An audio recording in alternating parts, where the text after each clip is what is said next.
On a cold, rainy night in Chicago, Claire, a black woman, was finishing a long shift. Suddenly she saw an elderly woman in a wheelchair outside in the rain, shivering. Without a second thought, she ran into the storm, pushed the woman inside, poured her tea and made her feel safe. What Claire didn't know was that across the street a man sat in a black Mercedes watching every move. That man was the woman's son, a billionaire, and her simple act of kindness was about to change their lives forever. Before we dive deeper into this story, tell me where you're watching from, and don't forget to hit that subscribe button because tomorrow I'll share another story that will touch your heart. The rain hit Chicago without warning, transforming North Avenue into a river of gray water and scattered debris.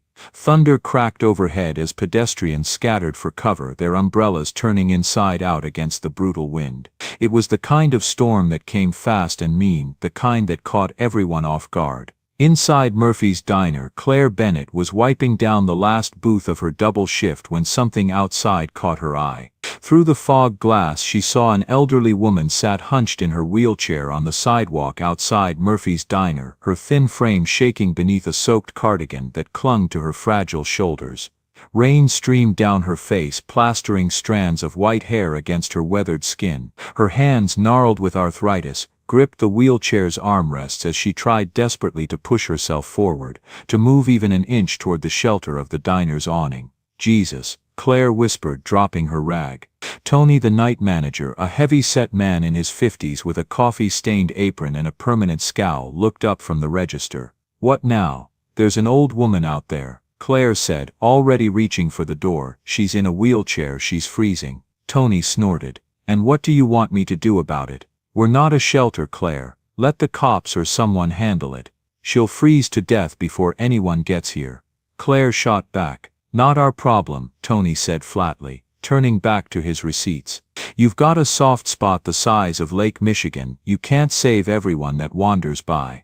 But Claire was already moving. She shoved open the door, the bell clanging violently as wind and rain burst inside. The rain soaked through her uniform immediately, cold water running down her back, but she didn't care. She reached elderly woman in seconds, her hands gently taking hold of the wheelchair handles. "Ma'am, oh my God, what are you doing out here?" Claire's voice was gentle but urgent as she worked to free the wheels from the crack. The elderly woman looked up, her pale blue eyes clouded with confusion. Water dripped from her chin, her lips trembling. "I'm waiting," she said softly, her voice barely audible over the storm. "I'm supposed to wait here." "Wait for who, sweetheart?" Claire asked gently, already moving behind the wheelchair to push it toward shelter. I can't remember." The woman's voice cracked with fear. "I can't remember anything anymore." Claire's heart broke. She recognized the signs. Her own grandmother had struggled with Alzheimer's before she passed 5 years ago, right before Claire had to drop out of college to care for her. That same faraway look, that same lost confusion, that same fear of a mind betraying itself. "It's okay," Claire said, her voice steady despite the rain soaking through her uniform. "Let's get you inside where it's warm. We'll figure this out together. I promise you're safe now." The warmth of the diner hit them like a blanket. The diner's warmth hit them like a wave. Tony looked up, eyes narrowing. "You actually brought her in?" Claire shot him a glare. "She needs help," Tony muttered. "Unbelievable. You'll catch pneumonia saving strays one day." Claire fixed Tony with a look that could cut glass. "She's not staying the night. She just needs to warm up, and I need to figure out who she's with. Give me 20 minutes. Tony muttered something about closing time but waved her off. Claire exhaled, her pulse still racing. She knew she was risking another write-up, but what was she supposed to do? Leave a 70-something woman alone in the rain? Not a chance. She wheeled the frail figure to a booth near the heater. The woman's cardigan was soaked through, her hair clinging to her cheeks like cobwebs. Claire fetched clean towels, draped them over her shoulders and gently blotted the water from her face. "I'm Claire," she said softly, crouching down. "What's your name, ma'am?" The woman blinked slowly, her lips trembling. Oh dear, I had it a moment ago." She frowned, as if trying to grab a thought that kept slipping away. "It's something with an M, I think." Claire waited patiently, giving her a small smile. "Margaret," the woman said finally, a flicker of recognition lighting her eyes. "Yes, Margaret Sullivan. It's nice to meet you, Margaret. Are you hungry?" Margaret looked down at her shaking hands. "I think I was before the rain. Or maybe after, I can't tell anymore." Claire's chest tightened. "That's okay, I'll get you something warm, just rest all right." She hurried behind the counter, tea first with honey and lemon like her grandmother used to drink, then a bowl of Rose's chicken soup and a slice of fresh bread. When she brought it back, Margaret was staring into the mug of tea Claire had given her earlier, eyes wide as if seeing it for the first time. "You're very kind," Margaret whispered after a while. "People aren't kind much anymore." Claire smiled softly. "Then maybe tonight we'll start to fix that." Margaret told her fragments of stories about a husband named Richard who might be sleeping or might be gone, she couldn't quite remember. About a son named Thomas who worked too much, who was always building things, fixing things. About how confused everything had become, how frightening it was to feel your own mind slipping away. Claire listened and understood. She'd sat through these same conversations with her own grandmother. The repetition, the fear, the desperate grasping at memories that kept sliding away like water through fingers. What Claire didn't know was that someone was watching. Across the street, partially obscured by the rain and the tinted windows of a black Mercedes, Thomas Sullivan sat frozen, his hands gripping the steering wheel so tightly his knuckles had turned white. He had been looking for his mother for 45 minutes, and they had been the worst 45 minutes of his life. Thomas Sullivan was 52 years old and worth $3.7 billion. He had built Sullivan Technologies from the ground up, starting at age 28 with a small software startup and transforming it over 2 decades into one of the most powerful tech companies in the Midwest. Forbes called him a visionary. Business Insider called him ruthless. His competitors called him a lot of worse things. He was known for his precision, his ability to see 3 moves ahead of everyone else, his unwillingness to accept failure in any form. He had negotiated deals worth hundreds of millions of dollars without breaking a sweat. He had faced down hostile takeovers, corporate espionage, and market crashes with the same cool calculation. But watching his mother sit alone in the rain, he felt utterly powerless. His mother's caregiver, Linda, had called him in a panic 30 minutes ago. She had taken Margaret to a routine doctor's appointment downtown, nothing serious, just a checkup. Afterward, they'd stopped at a pharmacy to pick up Margaret's prescriptions. Linda had stepped inside for just a moment, leaving Margaret in her wheelchair just outside the door where she could see her through the glass. But when Linda had looked up from her phone, distracted by a text message, Margaret was gone.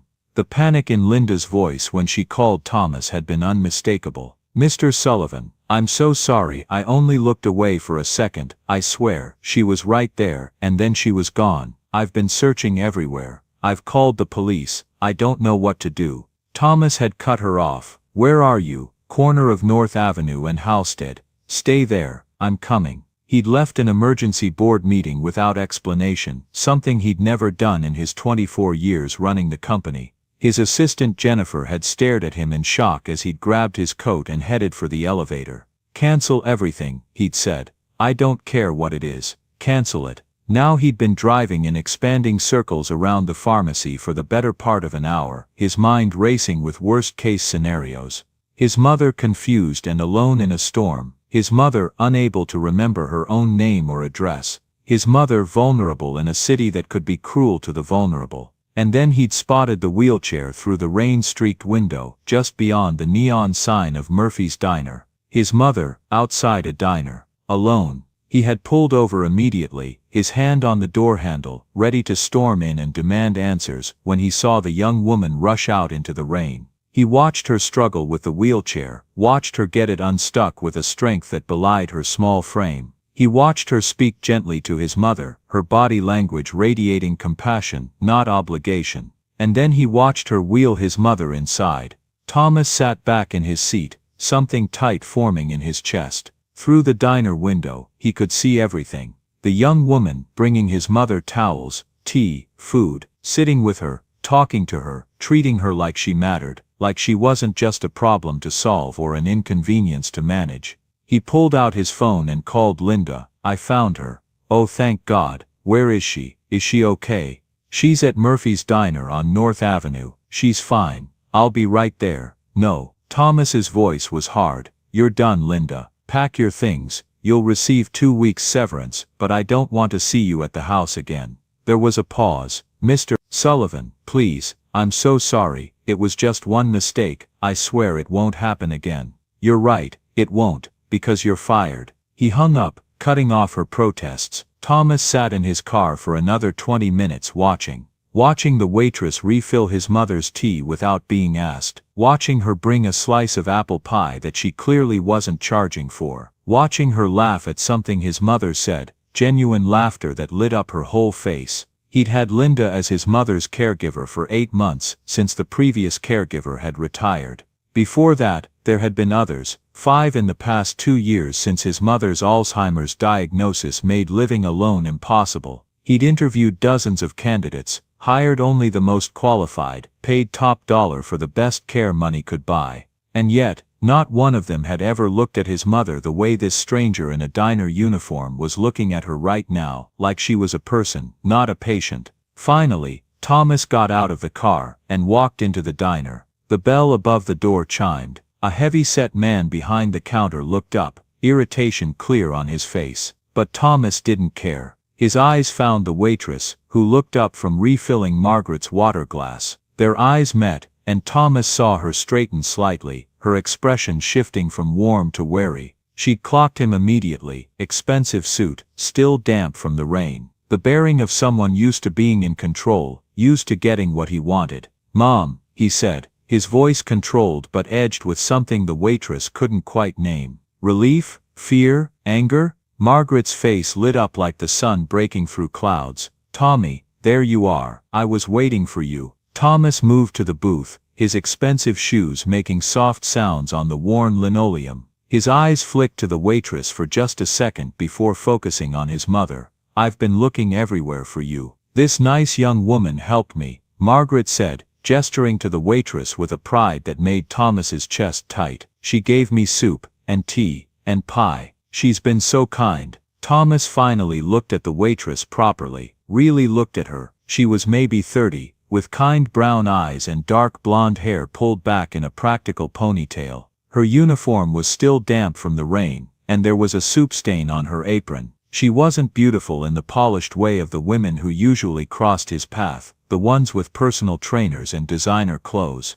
But there was something direct in the way she met his gaze. No fear, no attempt to impress him, just honest assessment. "Thank you," he said, and the words felt inadequate. "How do you thank someone for saving your mother's life? Because that's what she'd done, even if she didn't realize it." The waitress nodded. "She was stuck in the rain. I couldn't just leave her there. Most people would have." "Then most people are wrong." The answer surprised him. There was no false modesty, no attempt to downplay what she'd done. Just a simple statement of fact. She'd helped because it was right, and anyone who wouldn't help was wrong. Thomas studied her for a moment longer, his mind already working, already calculating. Then he pulled out his wallet. "What do I owe you?" The waitress waved him off. "Nothing, it's on the house. I insist, and I'm telling you it's fine." There was steel in her voice now, an edge that said she wouldn't be pushed. "Your mom needed help, that's all there is to it." Thomas wasn't used to people refusing his money. It threw him off balance in a way he didn't like, made him feel like he'd somehow insulted her. He slipped his wallet back into his jacket.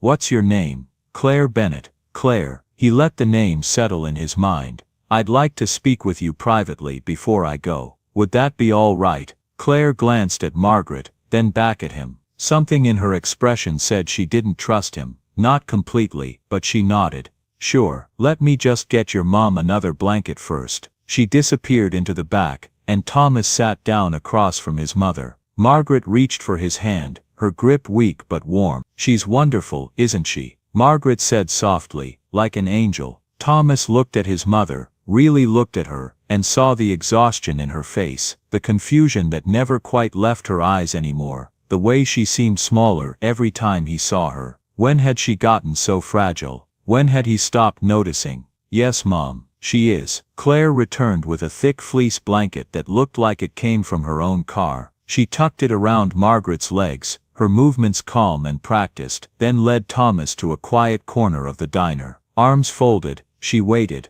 Thomas took a breath. None of this was planned. He'd driven here in a panic, expecting another failure, not a stranger who'd make him rethink everything about his mother's care. "I want to offer you a job," he said, "at Sullivan Technologies, Community Outreach Division. You'd help design programs for senior care, salary, benefits, the works." Claire stared at him. "You don't even know me." "I know you helped my mother when no one else did," he replied. "You didn't expect anything, and you treated her with more dignity in an hour than most caregivers have in years." He paused. "I've spent fortunes hiring professionals with perfect resumes, but watching you with her I realized something. Care isn't something you can buy. It's something people choose to give." Claire's expression softened, though caution lingered.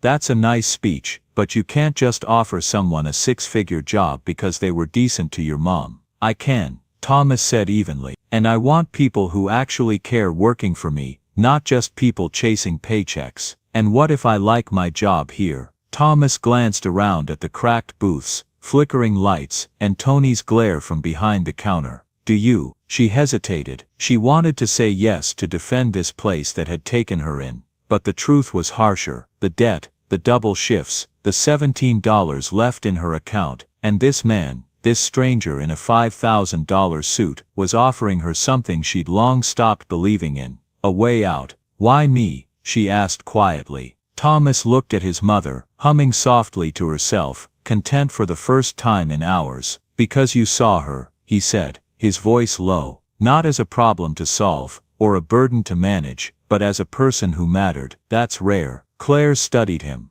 Beneath the polish, there was something raw: guilt, exhaustion, grief. "Is that how you see her?" "No," he said quickly, then softened. "But I'm not sure I see her anymore. I've been providing, not being present. I've been writing checks instead of holding her hand." Claire said nothing for a moment, then quietly, "I need to think about it. Take all the time you need." He handed her a business card, heavy paper, embossed letters. "Call me when you decide." He returned to his mother, and Claire watched as his entire demeanor changed. The cold CEO melted away, and for just a moment, she saw the exhausted son beneath. He helped Margaret carefully into her coat, his movements gentle, almost reverent. He wheeled her toward the door, and Claire noticed how he positioned himself to block the wind when they went outside. Just before leaving, Margaret turned and waved at Claire. "Thank you, dear. You're an angel, a real angel." Claire waved back, her throat tight. "Take care, Margaret."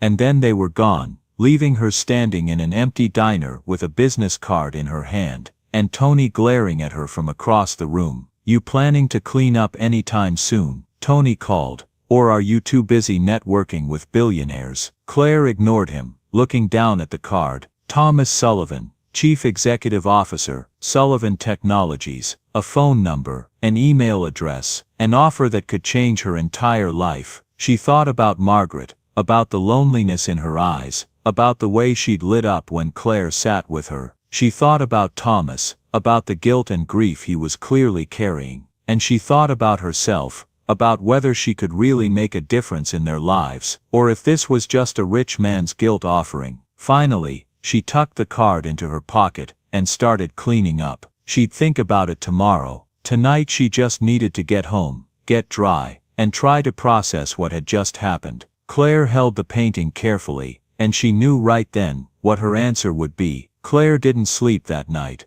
She lay in her small apartment, staring at the water-stained ceiling, turning Thomas Sullivan's business card over and over in her hands. The embossed lettering caught the streetlight filtering through her thin curtains. Thomas Sullivan, Chief Executive Officer, Sullivan Technologies. Her apartment was on the 4th floor of a building in Pilsen, a neighborhood that was gentrifying but hadn't quite gotten there yet. The heat barely worked. Her neighbors fought loudly at 2 in the morning. The hallway always smelled like old cooking oil, and something vaguely medicinal, but it was hers, and she'd fought hard to keep it. She'd come to Chicago 5 years ago with big dreams. She was going to get her degree in social work, help people, make a difference. But her grandmother had gotten sick halfway through her junior year, the Alzheimer's progressing rapidly, and Claire had dropped out to take care of her. She'd maxed out her credit cards, taken out loans, done everything she could to pay for treatments and care that insurance wouldn't cover. Her grandmother had died anyway, 8 months later. After that, Claire had been $30,000 in debt with half a degree, and no prospects. She'd taken the job at Murphy's Diner, because it was the only place that would hire her without a degree, without experience, without anything but a willingness to work hard. That was 4 years ago. She'd climbed out of the worst of the debt, but barely. She sent $400 a month to loan servicers. She lived on ramen and day-old bread from the bakery next to the diner. She hadn't bought new clothes in 2 years. Her phone was cracked because she couldn't afford to replace it. Her car needed new brakes, but she just drove carefully and hoped for the best. And now Thomas Sullivan wanted to pay her $150,000 a year. Claire got up and made instant coffee, standing by her tiny window that overlooked the alley. She watched a stray cat pick through an overturned garbage can, and wondered what her grandmother would have told her to do. Her grandmother had been a practical woman. She would have said, "Take the job, don't be stupid, this is your chance to stop drowning." But her grandmother had also been wary of wealthy people, of their motives, of what they wanted in return for their generosity. "Nobody gives something for nothing, Claire Bear," she used to say, "especially not rich folks, they always want something back." But what did Thomas Sullivan want? He'd seemed genuine in the diner, almost vulnerable when he talked about his mother, and Margaret. Margaret had been so lonely, so grateful for basic human kindness. That wasn't an act. You couldn't fake that kind of need. Claire looked at the watercolor painting she'd propped on her windowsill, the shaky flower, the loving inscription. She thought about Margaret sitting in that beautiful house Thomas had mentioned, surrounded by every material comfort, but starving for connection. And she thought about all the other elderly people in the same situation, warehoused in facilities, or isolated in 2 big houses, cared for by strangers who saw them as paychecks rather than people. What if she could actually change that? What if Thomas Sullivan's guilt and money could be channeled into something meaningful? By morning, she had made her decision. She called the number on the card at 8 o'clock sharp. A crisp female voice answered. "Mr. Sullivan's office, Jennifer speaking." "Hi, this is Claire Bennett. Mr. Sullivan asked me to call." "One moment please, Miss Bennett." The hold music was classical, predictably. Claire paced her tiny kitchen, her free hand worrying at the hem of her shirt. She changed into her one nice blouse, as if the person on the phone could see her. Then the music cut out. Claire, Thomas's voice was as controlled as she remembered, but there was something else there now. Anticipation. "Hope, I'll take the job," she said before she could second-guess herself. "But I have conditions." There was a pause. She could almost hear his surprise through the phone. "Go on." "First, I want regular updates on your mother's care. If I'm going to work on senior care initiatives, I want to make sure they're actually making a difference, starting with her. Second, I want autonomy. You hired me because I care about people, so let me do this my way. No micromanaging, no corporate bureaucracy slowing everything down." Another pause. "Agreed. Anything else?" Claire took a breath. She'd considered adding a third condition about Thomas visiting his mother, but she realized she couldn't force that. It had to come from him. "No. That's it. Good. Can you start Monday?" "Yes. Jennifer will contact you with all the paperwork." "Welcome to Sullivan Technologies, Miss Bennett." He hung up before she could respond. Claire stood in her kitchen, phone still pressed to her ear, and wondered if she'd just made the best decision of her life or the worst. She called the diner. Tony answered on the 3rd ring. "Murphy's." "Tony, it's Claire. I need to give you my 2 weeks' notice." "What, you're quitting?" "I got another job. Better opportunity." Tony was silent for a moment. "Then this is about that guy last night, isn't it? The rich one. It's about me needing to move forward with my life." "Yeah, well, good luck with that. Don't expect to come crawling back here when it doesn't work out." Claire smiled despite herself. "I won't. Thanks for everything, Tony." She hung up and looked around her small apartment. In 2 weeks everything would be different. She'd have a real salary, benefits, a chance to do meaningful work. She'd be able to pay off her debts, maybe even save some money. She could get her car fixed, buy groceries without calculating every dollar, live without the constant low-grade panic of poverty. But more than that, she'd have a chance to help people like Margaret. People who'd been forgotten, set aside, warehoused away from the world. That's what made this feel right. More than the money, more than the security. She had a purpose now. Claire went to her closet and pulled out the 2 business-appropriate outfits she owned. She'd need more, but that could wait until her first paycheck. For now she had just enough to get started. She thought about Margaret, about Thomas, about the strange twist of fate that had brought them all together. A rainy night, a woman in a wheelchair, a moment of simple human kindness. Sometimes life changed in an instant.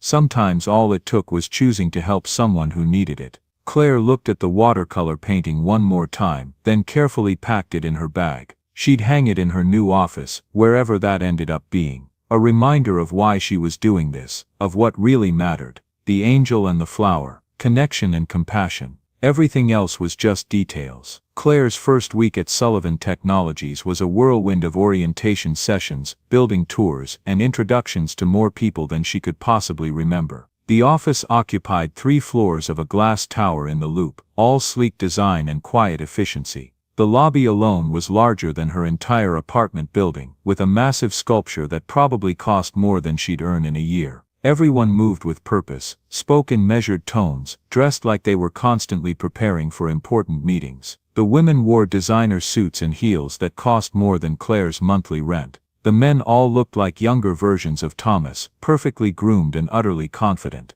Claire felt like an imposter in her department store, blazer and sensible flats. Her office was on the 14th floor, a space with glass walls that made her feel exposed. It came with a desk, a computer, a phone with more buttons than she knew what to do with, and a view of the Chicago River that would have taken her breath away if she wasn't so overwhelmed. Jennifer, Thomas's assistant, had walked her through the basics with brisk efficiency. Your official title is Director of Community Outreach and Senior Care Initiatives. You'll report directly to Mr. Sullivan. Your administrative assistant is Marcus. He'll help you with scheduling and logistics. Any questions you can reach me. What exactly are the current senior care initiatives? Claire had asked. Jennifer had handed her a thick binder. It's all in here. Partnership agreements with nursing facilities, annual charity donations, sponsorships for senior center events. Mr. Sullivan established the program 18 months ago. Claire had spent the rest of that first day reading through the binder, and with each page her disappointment grew. Sullivan Technologies had partnered with several nursing homes, donated money, sponsored a few events. But it was all surface level, transactional. Write a check, take a photo for the press release, move on.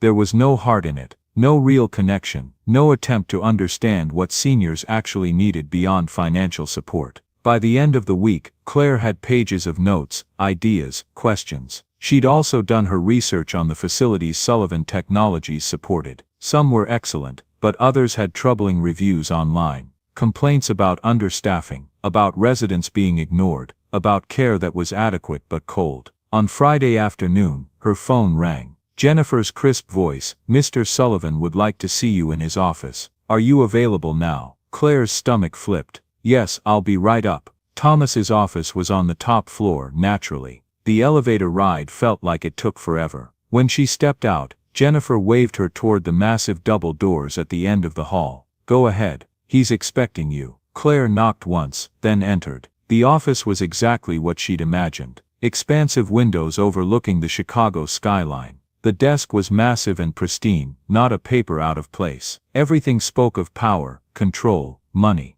But what struck Claire was how impersonal it felt. There were no photos, no personal touches, nothing that suggested a human being actually worked here. Thomas stood by the windows, looking out at the city. He didn't turn when she entered. How was your first week? He asked. Overwhelming, Claire admitted. But good. I've been reading your preliminary reports. You have concerns about our current programs. It wasn't a question. Claire straightened her shoulders. Yes, they're well funded but impersonal. We're throwing money at the problem without actually understanding it. Thomas finally turned to face her. He looked tired, she realized. There were shadows under his eyes she hadn't noticed before. What would you suggest? I want to visit the facilities we partner with. Not the official tours, but surprise visits. Talk to the residents, the staff, see what they actually need, not what we think they need. And I want to develop programs that treat seniors like people, not charity cases. Activities, connections, things that give them purpose and joy. That will take time, resources. You gave me autonomy, Claire reminded him. Let me use it. Something that might have been approval flickered across his face. All right, start with Greenwood Senior Living. We've been partnered with them for a year. Report back to me next week. Claire nodded, then hesitated. She knew she was pushing her luck, but she had to ask. How is your mother? Have you found a new caregiver? Thomas's expression became guarded. Yes, Patricia, former nurse, excellent references. She started 3 days ago. And how is your mother adjusting? Fine, according to Patricia's reports. Have you visited to see for yourself? His jaw tightened almost imperceptibly. I've been busy getting you set up here, making sure the transition was smooth. Claire wanted to push, wanted to remind him that his mother needed him, not just good caregivers. But she sensed this wasn't the time. She was still new, still finding her footing. Of course, I understand. Is there anything else? No, I'll get started on Greenwood on Monday. Good. Have a good weekend, Miss Bennett. It was a dismissal. Claire left, but as she walked back to her office, she couldn't shake the feeling that Thomas Sullivan was a man drowning in responsibility, so focused on managing everything that he'd forgotten how to actually live. She wondered how long it would take before he realized what he was losing. The surprise visit to Greenwood Senior Living on Monday morning was revealing in ways Claire hadn't expected. She'd called ahead, but only given them an hour's notice, too late for them to stage everything perfectly. What she found was a facility that looked beautiful on the surface, with tasteful decor and well-maintained grounds, but underneath, the cracks showed. Staff members were rushed, moving from resident to resident with efficient but impersonal care. Residents sat alone in common areas, staring at televisions, the volume too loud. The activities board advertised bingo and movie nights, but nothing that seemed engaging or meaningful. Claire spent the morning talking to residents, really talking to them, and heard the same story over and over. Their families visited less and less. They felt warehoused, waiting to die. They were cared for physically but starving emotionally. One woman, Ruth, had been a concert pianist. Her hands were gnarled with arthritis now, but she could still play simple melodies. No one asks anymore, she said sadly, her fingers resting on her lap like forgotten instruments. What I used to do, who I used to be. I'm just old Ruth in room 212. That's all I am now. You were a concert pianist, Claire said gently. That's incredible. What was your favorite piece to perform?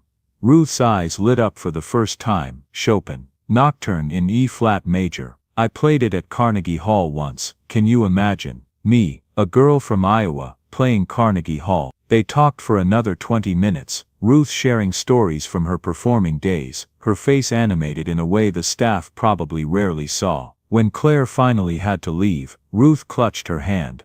Thank you for asking, she whispered.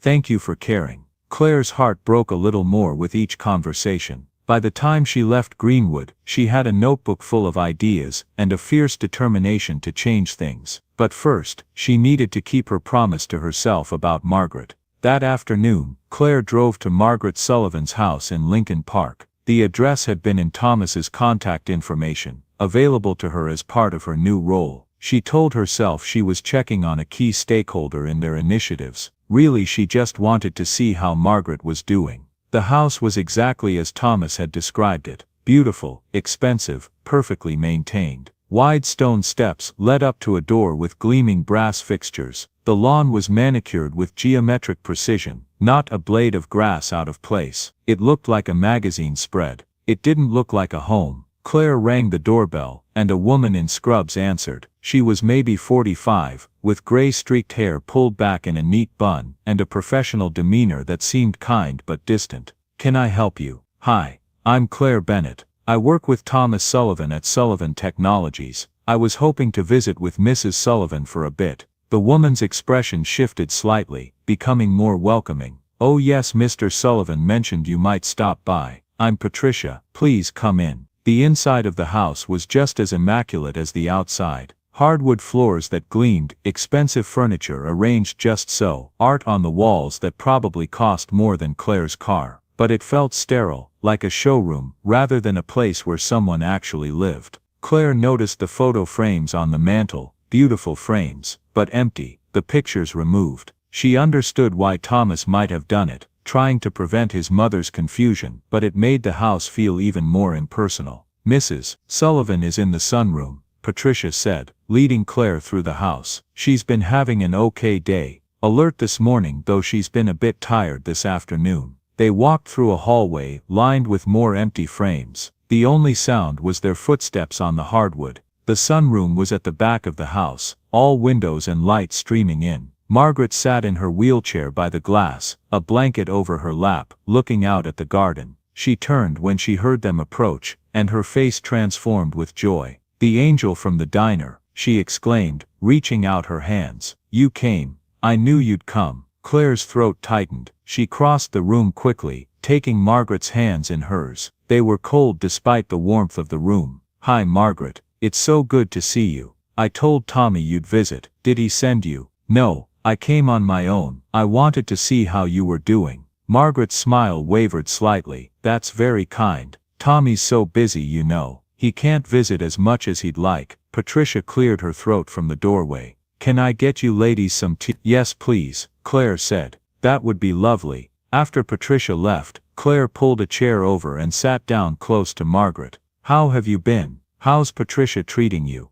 "Oh, she's very competent, very professional. She makes sure I take my pills and eat my meals and get exercise." Margaret's voice was flat, reciting facts without emotion. "The house is beautiful, everything is beautiful." But, Margaret looked at Claire with sudden clarity, and in that moment she seemed entirely present. "But I'm so lonely dear, so very lonely. Patricia is kind, but she's not family. She's not someone who knows me, who remembers who I was before all this." She gestured vaguely at her head. "Before my mind started leaving me." Claire squeezed her hands gently. "Tell me about who you were. Tell me about yourself." And Margaret did. For the next hour, while they waited for tea, and then while they drank it, Margaret talked. She talked about growing up in Wisconsin, about meeting her husband Richard at a church dance, about the tiny apartment where they'd raised Tommy after Richard's death. She talked about teaching art classes at the community center, about her watercolors, about how painting made her feel connected to something larger than herself. "I used to paint every day," Margaret said wistfully.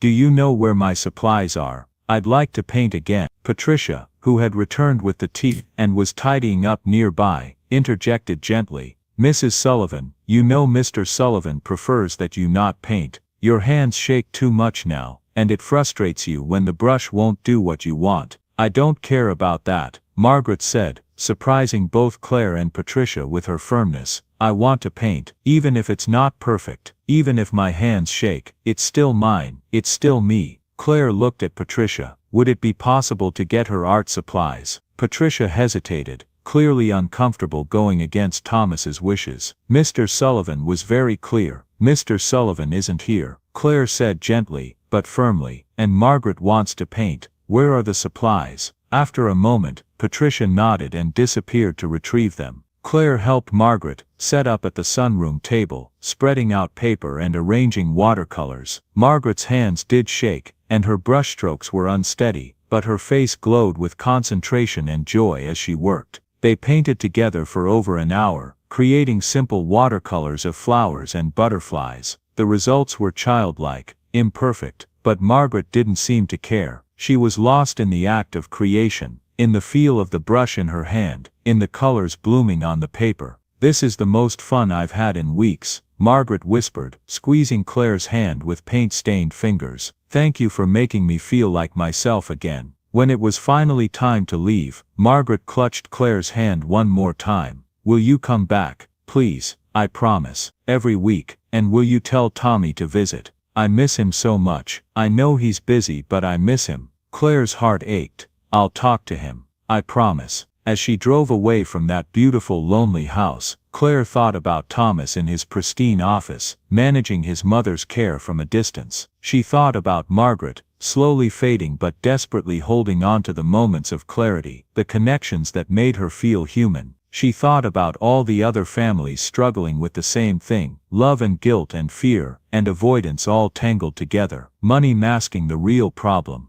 Tomorrow she would talk to Thomas. She would make him understand what he was missing, because Margaret was running out of time, and every missed visit was a moment they could never get back. Monday morning, Claire went directly to Thomas's office. She didn't schedule it through Jennifer, didn't wait to be summoned, she just went. Jennifer looked up in surprise. "Miss Bennett, Mr. Sullivan is in the middle. This won't take long," Claire said, already opening the door. Thomas looked up from his desk, surprise flickering across his face before his expression neutralized. "Claire, I wasn't expecting you. We need to talk about your mother." He gestured to the chair across from him. "Sit." Claire sat, but she didn't relax. "I visited her on Friday afternoon." Thomas's expression became guarded. "I wasn't aware you were planning to do that. Should I have asked permission?" "No, of course not. I'm just surprised." "She's lonely, Thomas. Deeply lonely. Patricia is taking excellent care of her physical needs, but your mother is starving for connection, for family, for you." Thomas leaned back in his chair, his face carefully neutral. "Patricia sends me daily reports. My mother is well cared for. Being well cared for isn't the same as being happy. She has Alzheimer's, Claire. Happiness is a complicated concept for someone in her condition." Claire leaned forward. "No, it's not. She knows when she's lonely. She knows when someone actually sees her as a person instead of a patient. She asked about you. She asked me to tell you to visit. She misses you." Something flickered in Thomas's eyes. Pain, guilt, fear. She couldn't tell. "I visited. When? When was the last time?" The silence stretched. Finally Thomas said, 2 weeks ago, maybe 3 weeks. "And before that?" "I don't. A few weeks before that." Claire kept her voice gentle, but firm. "Thomas, your mother needs you. Not your money, not your excellent caregiver, not your beautiful house. She needs you to show up and sit with her and be her son." Thomas stood abruptly, moving to the windows. "You don't understand what it's like. Every time I visit, she's worse. Every time I see her she remembers less. Last time I was there she thought I was my father for the first hour. Do you know what that's like? To have your own mother look at you and see someone else. I can't imagine how painful that is. And then when she finally realized I wasn't him, the look on her face," his voice cracked slightly, "the disappointment, the loss, having to remember all over again that her husband is dead, that 30 years have passed, that her son is a stranger she barely recognizes." Claire stood and walked over to him. "So you stopped visiting because it's too hard?" "I didn't stop. I have responsibilities.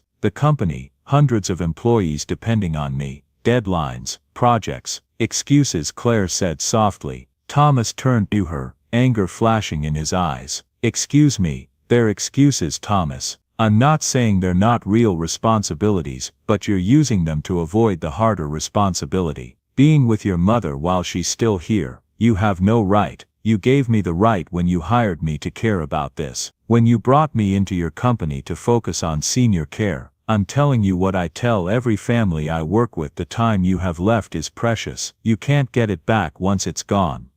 Thomas looked at her for a long moment, the anger fading into something more complex. "What if I can't? What if I'm not strong enough to watch her disappear?" "Then you're not strong enough, but you show up anyway. It's that simple to you." "Yes," Claire said, "it's that simple. You show up, you sit with her, you hold her hand, you tell her stories, even if she forgets them 5 minutes later. You paint with her, even if the paintings are messy. You be present for whatever time she has left, because one day very soon she'll be gone, and you'll never get another chance." Thomas turned back to the window, his shoulders tense. When he finally spoke his voice was barely above a whisper. "When my father died, I was 12. One day he was fine, kissing my mother goodbye, heading to work. The next day he was gone. Heart attack on the construction site. No warning, no goodbye, just gone." He paused, and Claire waited. "My mother fell apart. She worked 3 jobs to keep us afloat, but she was drowning in grief. I watched her sacrifice everything, watched her wear herself down to nothing. And I promised myself that I would never be that powerless again. I would build something so successful, so secure, that we'd never have to worry about money again,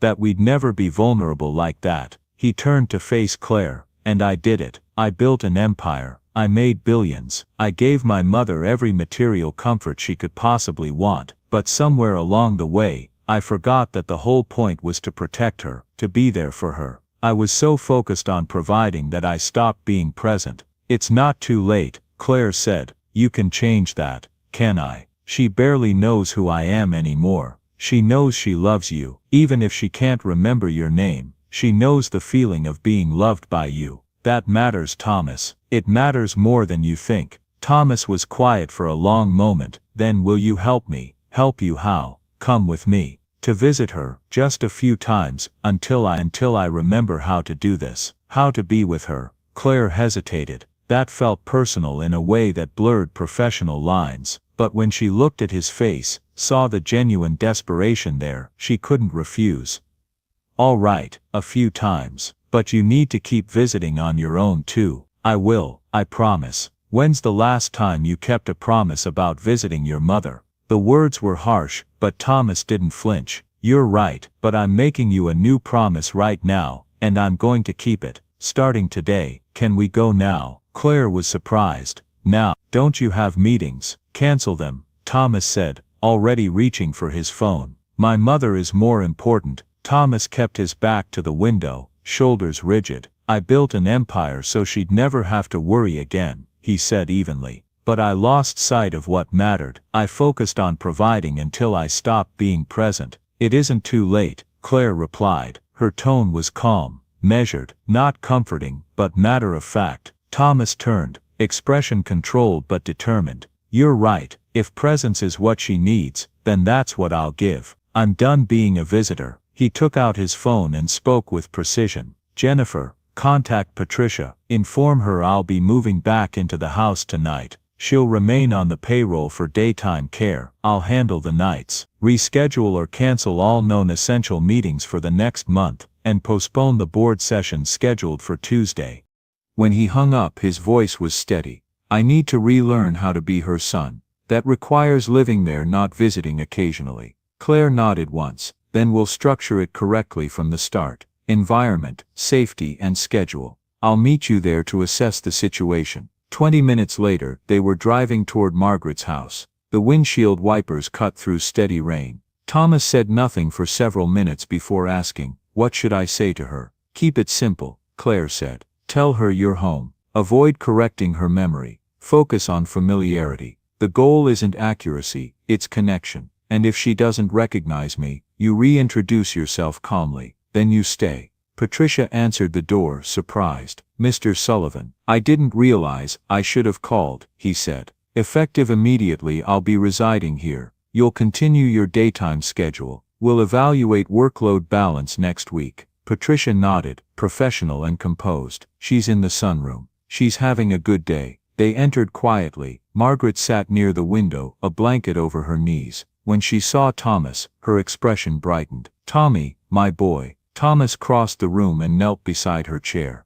Hi Mom, I'm here. Margaret smiled faintly. Are you staying for supper? Yes, he said. From now on, Claire began a quiet environmental scan. Lighting, layout, mobility, safety. We'll need adjustments, she said, noting observations on her tablet. Labels on drawers, clear walkways, consistent lighting at night. I'll design a rotation plan with Patricia tomorrow. Patricia re-entered with tea. Claire outlined the first phase: establish a consistent evening routine, monitor sundowning behavior, introduce light physical activity, and implement cognitive anchoring through music and art. Thomas listened, his attention fixed on the structure, not sentiment. Margaret mentioned painting. Thomas responded immediately. Find the supplies, please. They set up a small table in the sunroom. Margaret's brushwork was unsteady but focused. Thomas worked beside her, silent, replicating each step she made. It was efficient, methodical, and quietly respectful. When they finished, Claire took notes. Painting will be added as a recurring activity. It improves fine motor control and memory engagement.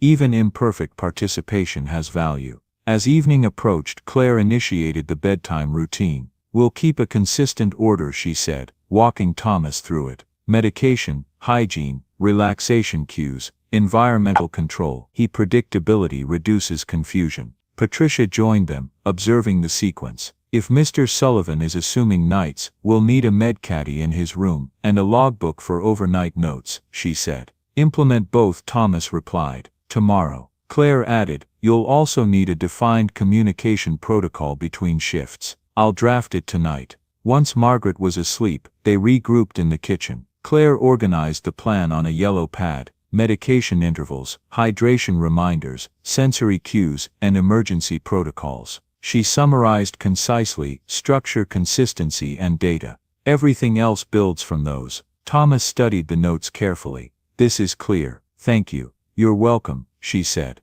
"I'll return tomorrow morning to finalize safety procedures and observe the first routine." "Understood," he replied. "I'll brief my team at the company and issue an internal notice of temporary leave. From now on, my time here takes precedence." Claire nodded. "That's the correct priority." She gathered her things. "I'll see you at 8 a.m. Have Patricia call me if there are any complications overnight." "I will," Thomas said simply. That night marked the first structured step in their new system. Not emotional reconciliation, but implementation. Thomas was no longer a distant provider. Claire was no longer an outsider offering comfort. From that point forward, both approached the situation as professionals with a single objective: to ensure Margaret Sullivan's remaining time was safe, stable, and dignified. The Sullivan Foundation launched 6 months later, with Claire Bennett as executive director and Thomas Sullivan as chairman of the board. The press conference took place at the site of their first facility, now nearly complete. News crews attended in large numbers, interested in the well-known technology executive, shifting his focus from corporate leadership to senior care. Reporters asked about his motivations, long-term goals, and the structure of the initiative. Thomas deferred most of the questions to Claire, who presented the foundation's framework in direct factual terms. She spoke about restoring dignity, building autonomy, and redefining care as community rather than confinement. "Our goal is to eliminate institutional thinking," she said. "We're not building a nursing home, we're building a living environment, designed for independence, safety, and human connection." When a reporter asked what had inspired the project, Thomas responded in his characteristic, deliberate tone. "My mother lives with Alzheimer's disease," he said. "For years I believed that providing her with the best professional care available was enough. I've since learned that clinical quality is only part of care. The human element, presence, attention, continuity, is equally essential. The foundation exists to ensure other families can integrate that understanding from the start." After the conference, Thomas and Claire conducted a final walkthrough of the building. The transformation from warehouse to residential environment was complete. Natural light, open-plan social areas, quiet rooms, and accessible design throughout. "The first residents move in next month," Claire reported. "Applications exceed capacity. We're prioritizing based on need and suitability. The program is designed to serve individuals and families who would otherwise be excluded from high-quality care." Thomas inspected each area with precision, pausing at the art studio. "My mother would find this space familiar," he observed. Claire nodded. "Art therapy is a key component in maintaining sensory engagement. Every resident will have access." When asked whether his mother might relocate to the facility, Thomas answered simply, "She remains stable in her current environment. Continuity is critical for her condition. This facility is designed for others who lack that stability." He continued the tour. Discussion shifted to expansion strategy. Claire outlined demographic research, projected demand, and potential cities for replication. "Detroit presents the most urgent need," she said. "Phoenix and Houston follow, then possibly the Pacific Northwest for Phase 2. Thomas acknowledged the logic. "Proceed with the demographic analysis and site evaluations. Prepare a briefing for the board within 6 weeks." Operational planning dominated the following months. Thomas formally stepped down as CEO of Sullivan Technologies, remaining as board chair, while transferring full executive authority to his deputy. He liquidated part of his holdings to create the foundation's endowment and allocate initial capital for future sites. Industry observers questioned the decision, but Thomas framed it as strategic realignment. "My focus is outcomes," he told one publication. "Technology drives progress, but social infrastructure determines quality of life." This initiative integrates both. Margaret Sullivan's condition continued to decline. The progression was medically typical, lucid intervals followed by confusion. Even when cognitive recognition faded, she remained responsive to consistent environmental cues. Thomas maintained his structured visitation schedule, focusing on stability rather than emotional recognition. One afternoon, Claire conducted a scheduled follow-up assessment. Thomas was in the garden, reading aloud from a newspaper while Margaret rested nearby. "She's asleep," Claire noted. "I'm aware," Thomas said. "Auditory continuity assists in orientation, even during rest." She acknowledged the point. "That's consistent with current data." They reviewed care protocols, hydration, medication adherence, memory aids, and routine evaluation metrics. Thomas reported minor adjustments but no procedural issues. During the visit, Margaret stirred and spoke briefly, misidentifying both of them. Claire maintained professional composure, redirecting gently. Thomas followed protocol, responding neutrally and avoiding correction. Afterward, they met at the front of the property. "Cognitive regression is accelerating," Thomas said. "Recognition is inconsistent. It's expected at this stage," Claire replied. "Your consistency remains the most stabilizing factor. Continue the same structure." He nodded. "That's the plan." 3 weeks later, the first Sullivan Foundation Center opened. The event was deliberately small, focused on residents, their families, staff, and selected partners. Ruth, the former pianist from Greenwood Senior Living, played at the opening ceremony, representing the program's emphasis on meaningful activity. Claire delivered an address outlining measurable objectives, resident quality of life indices to replace institutional satisfaction metrics, family engagement benchmarks, staff retention as a marker of sustainable care culture. Thomas followed with remarks on leadership accountability and the importance of aligning business infrastructure with social purpose. He spoke briefly of his mother, using her experience to illustrate systemic gaps in senior care delivery. After the speeches, attendees toured the facility. Families selected apartments, staff introduced themselves, and new residents began orientation. Margaret attended the event briefly under Patricia's supervision. Though disoriented, she responded positively to the environment's design, light, sound, and color calibrated for comfort. Thomas remained close, ensuring procedural oversight rather than emotional participation. Claire observed from a distance. The Foundation's mission, what had begun with a single act of assistance, was now institutionalized into a model capable of measurable, replicable impact. Small actions had evolved into systemic reform. Empathy had become structure, and presence had become policy. 18 months after the first Sullivan Foundation Center opened, 3 additional facilities were under construction nationwide. The model had proven effective, residents maintained higher well-being indices, family engagement rose sharply, and staff turnover fell below industry averages. Media coverage expanded, and other organizations began replicating the approach. Claire's responsibilities had multiplied. She traveled continually to oversee new sites, standardize operations, and train administrators. The pace was demanding, but the outcomes validated the effort. Thomas split his time between executive duties for the foundation and direct caregiving at home. Since returning to live with his mother, he had reorganized his entire schedule around her needs. Margaret's decline had advanced, communication limited, orientation inconsistent, but her environment remained stable. He supervised every aspect of care, medications, therapy schedules, daily structure. Patricia managed the daytime shifts, Thomas took nights. Consistency had become the treatment itself. One cold November morning, Patricia called him upstairs. "Mr. Sullivan, I think you should come. Your mother had a difficult night. She's resting, but..."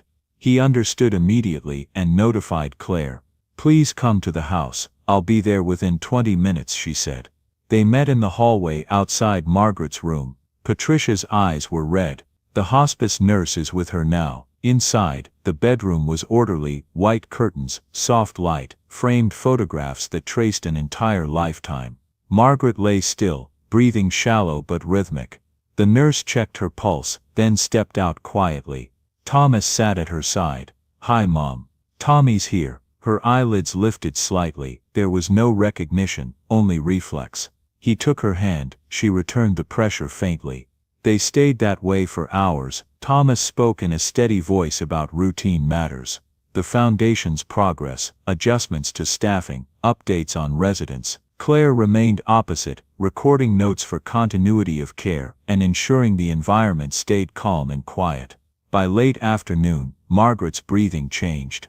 The hospice nurse returned, examined her, and said quietly, "It won't be long." Thomas nodded, understood. He kept hold of his mother's hand until her breathing stopped.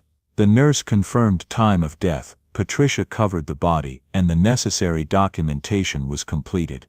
When it was done, Thomas said, "Thank you all, please continue standard procedure." Patricia contacted the funeral home. Claire handled paperwork and coordination with hospice services. That night, once everything was finalized, Thomas and Claire sat in the garden. "I'm relieved she was at home," Thomas said. The system worked. She had continuity, structure, and familiarity to the end. "That's the best possible outcome," Claire said. "It's exactly what you intended when you moved back." She would have appreciated what the foundation has become.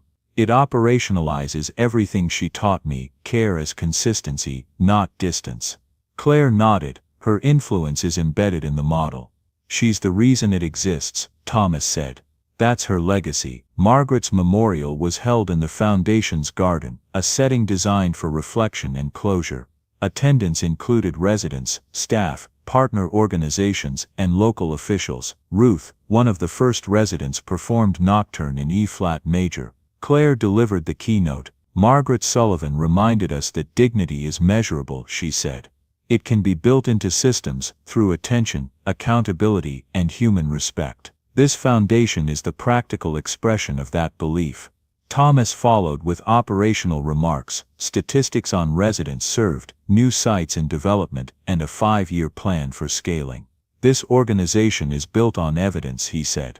But it began with one act of appropriate response, someone recognizing need and acting decisively. Afterward, he met Claire by the flower beds. Margaret had selected months earlier. "She chose these herself," he said. "She did," Claire replied. He handed her an envelope, formal compensation for the initial intervention that led to all this. "Allocate it where it provides the most benefit." Claire accepted it, understood. They stood quietly for a moment, reviewing the completed project. The foundation's first cycle from personal crisis to institutional model was now complete. Margaret Sullivan's final year had defined its framework. Her life ended at home, under structured care, designed by her son and executed by professionals. Her influence continued through policy, training modules, and measurable standards of dignity. Presence had become protocol, care had become design, and love had become infrastructure. Claire stood in the garden of the 10th Sullivan Foundation Center, this one in Portland, observing the opening day ceremony. The framework that had begun in Chicago now operated nationwide, 10 centers completed, 5 more in active development, thousands of seniors living with dignity, families receiving structured support, and measurable improvements across every quality of life indicator. Inside, Ruth sat at the piano, performing for the assembled residents and guests. 91 years old, and still living at the Chicago Center, she had become a symbol of the foundation's purpose, proof that proper elder care restored participation, not dependency. Thomas joined Claire in the courtyard, dressed casually in a sweater rather than a suit. He looked every bit the retired executive turned public advocate. After stepping down from Sullivan Technologies the year after Margaret's death, he had devoted himself entirely to the foundation's work. "Strong attendance," he observed. "It always is," Claire replied. "Communities respond to a model that treats people as individuals, not cases." Thomas nodded toward the podium. The legislation passed. Claire turned to him. "The federal standards bill?" "Yes. As of next year, Medicare will reimburse additional funding for facilities that meet our criteria: private rooms, activity programming, family integration. The Sullivan model is becoming the national baseline." For a moment she said nothing, processing the scale of it. 5 years earlier she'd been maintaining double shifts in a diner. Now the systems she helped design were shaping national policy. "Margaret Sullivan would have approved," she said at last. "She would," Thomas replied. "Sometimes I consider how easily it might not have happened, if you'd ignored her that night." I couldn't have, Claire said. Once you've seen how easily older adults are dismissed, you can't look away again. That principle, Thomas said, is what distinguishes this from every program before it. Compassion converted into structure, care measurable at scale. Ruth's piece ended to applause. A child approached the piano and offered her a single flower. Ruth smiled, steady hands resting on the keys. Thomas spoke quietly. The next phase should extend to families, caregiver training, early-stage intervention, policy guidance. Sustainability through education. I have an outline prepared, Claire said. A unified framework for family support networks tied to each center. Submit it to the board, he said. They spent the afternoon touring the facility, inspecting adaptive layouts, confirming staff ratios, reviewing data dashboards. It was routine, methodical, successful. That night, Claire stood on the balcony of her hotel, looking over the Portland skyline. Rain had begun to fall, light and steady. She thought about that first night in Chicago, the storm, the woman in the wheelchair, the decision to act instead of watch. On her office wall in Chicago hung the same watercolor Margaret Sullivan had once left behind, a single flower, the words for the angel. Claire had never seen it as a tribute, only as a reminder that perception could lead to action. Margaret Sullivan had been a single frightened patient on a wet sidewalk. Now her name represented a national reform. Her life and decline had provided the evidence base for an entirely new model of elder care, one rooted in respect, continuity, and human presence. Across 10 centers, thousands of residents lived in safety and purpose. Families learned to stay involved. Policymakers cited the Sullivan model in hearings and funding proposals. Each measurable success reinforced the same lesson: care begins with noticing. Systems begin with someone stopping to help. The rain strengthened outside. Claire listened to it, then turned back to her notes for the next day's meetings. The work would continue: new sites, new programs, more families served. Some missions had no endpoint, only refinement. Margaret Sullivan's influence endured in every resident's independence, every family's restored connection, every professional who treated care as a discipline rather than an afterthought. One night, one decision to act, one life reclaimed from neglect. And from that an entire system of dignity had been built. Presence had become policy. Compassion had become infrastructure, and Margaret Sullivan's legacy had become the standard by which care itself was measured. Join us to share meaningful stories by hitting the like and subscribe buttons. Don't forget to turn on the notification bell to start your day with profound lessons and heartfelt empathy.